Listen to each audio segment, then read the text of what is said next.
मोदी के सबसे भरोसेमंद सहयोगी हिरेन जोशी पर महादेव बैटिंग ऐप में हिस्सेदारी के आरोप लग रहे हैं।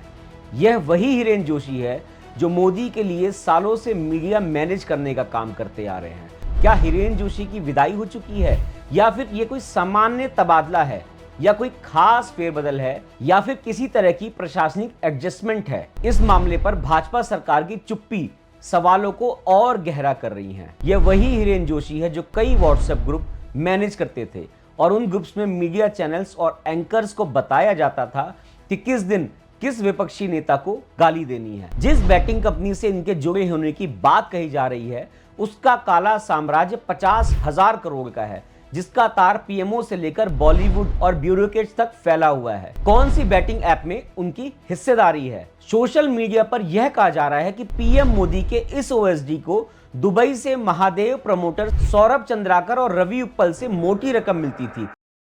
अच्छे दिन लाने का वादा करने वाले प्रधानमंत्री नरेंद्र मोदी की सरकार अब सट्टे के दिन का सामना कर रही है। जिस पीएमओ को सेवा तीर्थ का नाम देकर नए भारत की चमक दमक बनाने की कोशिश की गई, उसी से 50,000 करोड़ रुपए के महादेव बैटिंग ऐप घोटाले की चिंगारियां उठ रही है।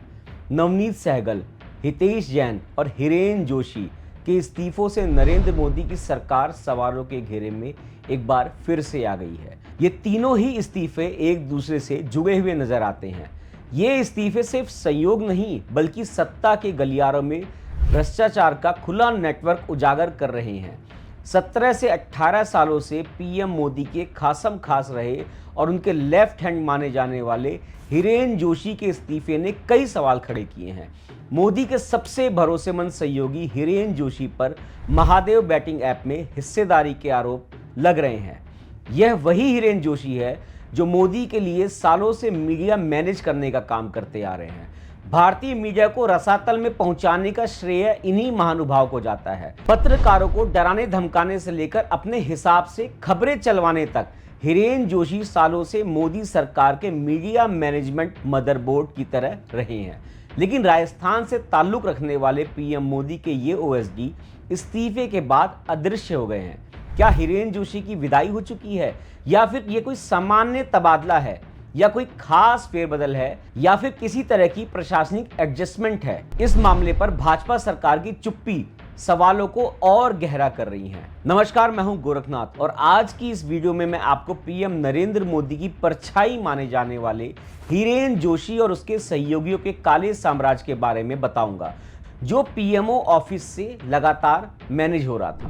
दोस्तों, अगर हम हिरेन जोशी की बात करें तो ये पीएमओ में संचार एवं सूचना मंत्रालय के ओएसडी और नरेंद्र मोदी के सबसे भरोसेमंद सहयोगियों में शुमार है। 1970 के दशक में राजस्थान के बांसवाड़ा में जन्मे जोशी ने पुणे से इलेक्ट्रॉनिक्स इंजीनियरिंग की डिग्री ली और आईआईटीएम ग्वालियर से पीएचडी पूरी की। उसके बाद 18 सालों तक वो राजस्थान के भीलवाड़ा में माणिक्यलाल वर्मा टेक्सटाइल कॉलेज में असिस्टेंट प्रोफेसर रहे। साल 2008 में गुजरात सीएमओ में मोदी की वेबसाइट ब्लॉग की तकनीकी खराबी ठीक करने के बाद उन्हें ओएसडी बनाया गया। उन्होंने मोदी के लिए शेड्यूलिंग सॉफ्टवेयर डेवलप किया और उनके ट्वीट्स को अलग अलग भाषाओं में लोगों तक पहुंचाने का काम भी हिरेन जोशी का ही है। 2014 में हिरेन जोशी पीएमओ पहुंचे और 2019 में उन्हें ज्वाइंट सेक्रेटरी की रैंक मिल गई। वह मोदी के निवास में रहते हैं और रात 11:30 बजे तक सोशल मीडिया रिपोर्टिंग करते हैं। प्रेस फ्रीडम इंडेक्स में 180 देशों में भारत की 191वीं रैंक के पीछे भी इसी आदमी का बहुत बड़ा हाथ है। पिछले कुछ सालों से देश में जो भी गोदी मीडिया का कंसेप्ट चल रहा है वह भी मोदी के इसी खासम खास की देन है। मीडिया को बर्बाद करने और उसे भाजपा का मुखपत्र बनाने में इन्होंने कोई कोर कसर नहीं छोड़ी है। यह वही हिरेन जोशी है जो कई व्हाट्सएप ग्रुप मैनेज करते थे और उन ग्रुप्स में मीडिया चैनल्स और एंकर्स को बताया जाता था कि किस दिन किस विपक्षी नेता को गाली देनी है, कब चुप रहना है और कब मोदी जी की चरण वंदना करनी है। हिरेन जोशी मीडिया के लिए प्राइम टाइम तक के लिए मुद्दे सेट करते आए हैं। दोस्तों, अमित शाह को नरेंद्र मोदी का दायां हाथ तो हिरेन जोशी को मोदी का बायां हाथ कहा जाता रहा है।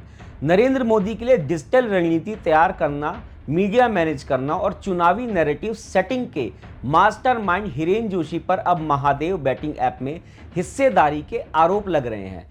बीते दिनों 3 सितंबर 2025 को कांग्रेस प्रवक्ता पवन खेड़ा ने एक प्रेस कॉन्फ्रेंस करते हुए मोदी सरकार पर बड़ा बम फोड़ दिया। पवन खेरा ने आरोप लगाते हुए सवाल पूछा कि हिरेन जोशी पीएमओ में बैठकर क्या बिजनेस कर रहे थे, उनके बिजनेस पार्टनर कौन है, कौन सी बैटिंग ऐप में उनकी हिस्सेदारी है। सोशल मीडिया पर यह कहा जा रहा है कि पीएम मोदी के इस ओएसडी को दुबई से महादेव प्रमोटर सौरभ चंद्राकर और रवि उप्पल से मोटी रकम मिलती थी। 17 साल से पीएम मोदी के भरोसेमंद रहने वाले हिरेन जोशी ने अब इस्तीफा दे दिया है और मिस्टर इंडिया की भांति गायब हो गए हैं। पीएमओ की आधिकारिक वेबसाइट से उनका नाम हटा दिया गया है, लेकिन इन्हें लेकर अभी तक किसी की ओर से भी कोई आधिकारिक बयान नहीं दिया गया है। जोशी का चुपचाप इस्तीफा और गायब होना साफ बता रहा है कि पीएमओ में भ्रष्टाचार की जड़ें कितनी गहरी हैं। वहीं नवनीत सहगल की बात करें तो ये महानुभाव यूपी कैडर के 1988 बेंच के रिटायर्ड आईएएस अधिकारी हैं और 72 घंटे पहले तक प्रसार भारती के चेयरमैन थे। मायावती, अखिलेश से लेकर सीएम योगी तक के चहेते रहे नवनीत सहगल यूपी में दशहत के पर्याय रहे हैं। पत्रकारों को धमकाने और उनके खिलाफ मामला दर्ज कराने में इनका नाम सबसे अव्वल रहा है। हर पार्टी की सरकार में कुर्सी के करीब रहने वाले नवनीत सहगल अब विवादों के घेरे में है। योगी सरकार में उद्योग विभाग के प्रिंसिपल सेक्रेटरी रहे नवनीत सहगल ने साल 2018 में यूपी इन्वेस्टर समिट आयोजन किया। अब उन पर ऐसे आरोप लग रहे हैं कि इसी समिट में उन्होंने अपने बेटे शिव सहगल की कंपनी आईवॉक एंटरटेनमेंट गेम्स एलएलपी को फ्री प्रमोशन दिया था। दोस्तों, ध्यान देने वाली बात है कि शिव सहगल की कंपनी 23 नवंबर 2017 को रजिस्टर्ड हुई थी। आकाश खंडूजा और इमनिश जुनेजा इसके को फाउंडर है।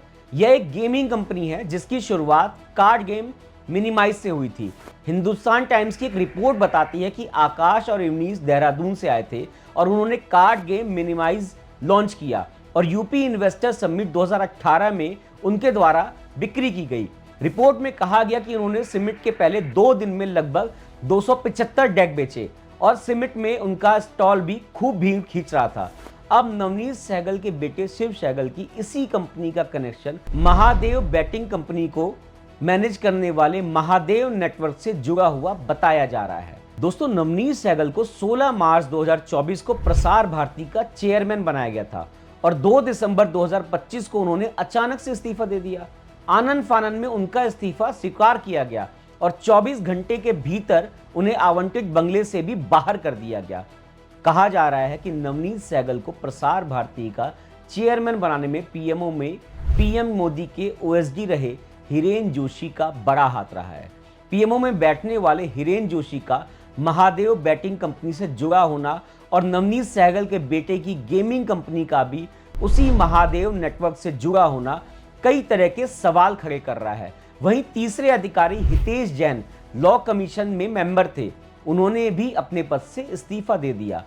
हितेश जैन पर आरोप है कि उन्होंने पद पर रहते हुए बैटिंग कानून को ढीला करने की कोशिश की और हिरेन जोशी एवं नवनीत सहगल के साथ मिलकर बहुत ही मोटा पैसा बनाया। दोस्तों, सोशल मीडिया पर इसकी चर्चा बहुत ही तेज है कि सरकारी तंत्र में बैठे ये अधिकारी सरकार में रहकर अवैध बैटिंग कंपनियों से जुड़े हुए थे।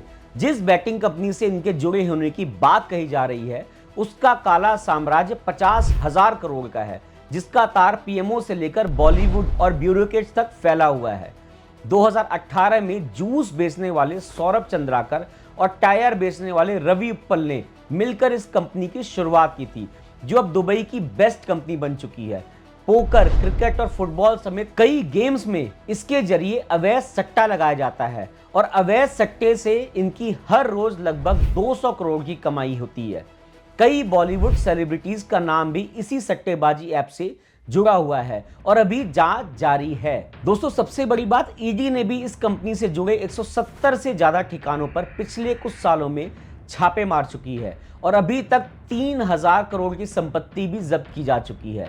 इस कंपनी ने हवाला के जरिए राजनेताओं, पुलिस अधिकारियों और ब्यूरोक्रेट्स तक को भी पैसे बांटे हैं। सीबीआई भी छत्तीसगढ़, पश्चिम बंगाल, मध्य प्रदेश और दिल्ली में इस कंपनी से जुड़े 60 से ज्यादा लोकेशंस पर छापा मार चुकी है। सुप्रीम कोर्ट में इस बैटिंग कंपनी के खिलाफ मामला चल रहा है। बीते 4 नवंबर 2025 को सुप्रीम कोर्ट ने ईडी को दुबई से फरार रवि उप्पल को ट्रेस करने का आदेश दिया था। छत्तीसगढ़ के पूर्व मुख्यमंत्री भूपेश बघेल पर 508 करोड़ के किकबैक का आरोप है और उनसे सीबीआई पूछताछ भी कर चुकी है। लेकिन अब इसी बैटिंग कंपनी के पीएमओ लिंक ने पीएम मोदी के साफ सुथरी सरकार वाली ढकोसलेबाजी को उजागर कर दिया है। दोस्तों, प्रधानमंत्री नरेंद्र मोदी के विश्वास पात्र हिरेन जोशी और उनके सहयोगियों का घोटाला सत्ता के दरवाजे तक पहुंच चुका है। विपक्षी पार्टियां सरकार से इस मामले पर सीबीआई जांच की मांग कर रही है, लेकिन मोदी सरकार की चुप्पी इसे और सवालिया निशान बना रही है और इस तरह मोदी सरकार के नए इंडिया का चेहरा अब पूरी तरह से बेनकाब हो चुका है, जहां अच्छे दिन की जगह सट्टे के दिन ने ले ली है और पीएमओ जैसी पवित्र संस्था भ्रष्टाचार की जगहों से घिरी नजर आ रही है। लेकिन अब सवाल ये उठता है कि क्या प्रधानमंत्री नरेंद्र मोदी इस घोटाले पर अपनी चुप्पी तोड़ेंगे और हिरेन जोशी जैसे अपने भरोसेमंद सहयोगियों की जांच का आदेश देंगे, या सत्ता से जुड़े अन्य मामलों की तरह यह मामला भी दबा दिया जाएगा। दोस्तों, पीएमओ ऑफिस से चलने वाले इस सट्टेबाजी तंत्र के इस खेल पर आपकी क्या राय है, हमें कमेंट सेक्शन में जरूर लिखिएगा और साथ ही वीडियो को लाइक करें और चैनल को सब्सक्राइब जरूर करिएगा।